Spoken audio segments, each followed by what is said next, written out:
واهلا بيكم اعزائنا المشاهدين في كل مكان في حلقه جديده من برنامجكم درايه. لو انت مش مشترك في القناه اشترك وفعل الجرس واعمل لايك لو عجبك المحتوى. معانا النهارده شخصيه جديده، فيلا بينا نبدا.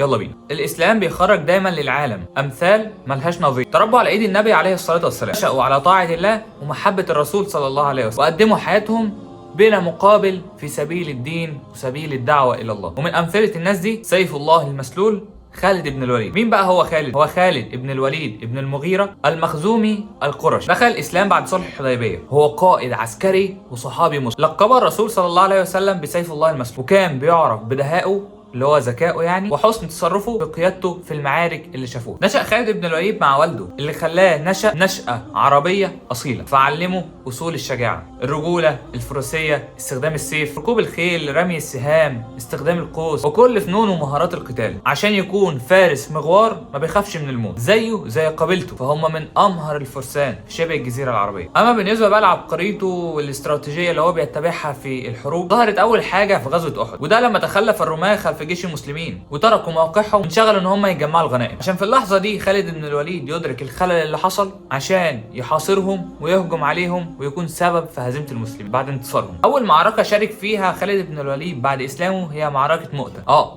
معركه مؤتة دي انت سمعت عنها في اول حلقه اتكلمنا عنها خالص. فخالد بن الوليد كان راح زيه زي اي جندي عادي، ده عشان الرسول صلى الله عليه وسلم كان معين على الجيش زيد بن حارثه، وطبعا جعفر بن ابي طالب، وكان جيش المسلمين ما بيتعداش ال 3000 مقاتل. في النظير بقى كان جيش الروم حوالي 200,000 مقاتل، لكن جيش المسلمين اصر على ان هو يقاتل، استشهد القاده الثلاثه، وده اللي ادى لانتشار الفوضى في جيش المسلمين. فخد الرايه ثابت بن الارقم وراح مد الرايه لخالد بن الوليد وقال له تولى القياده. استجاب المسلمين لتوليه خالد بن الوليد لقياده الجيش، وهنا ظهرت عبقريه خالد في اداره المعركه. لما تولى خالد كان الجيش منهزم، فكان عايز يقلب الهزيمه دي لانتصار، بس شاف ان اعداد الروم كبيره قوي فاضطر ان هو ينسحب. كانت خطه الانسحاب كالتالي: ان هو ينقل الميسره للميمنه وينقل الميمنه للميسره، والمقدمه في المؤخره والمؤخره في المقدمه. خلى جنود خلف الجيش عشان يثيروا اللي هو التراب وكده عشان يعرفوا يهربوا بنجاح. قابل المسلمون والرسول صلى الله عليه وسلم الجيش، وصف المسلمين ساعتها ان الجيش ده جيش الفرار. الرسول صلى الله عليه وسلم قال بل هم الكرار. اطلق الرسول صلى الله عليه وسلم على خالد بن الوليد لقب سيف الله المسلول. تولت معاركه زي حروب الردة، فتح العراق واليرموك وغيرها كتير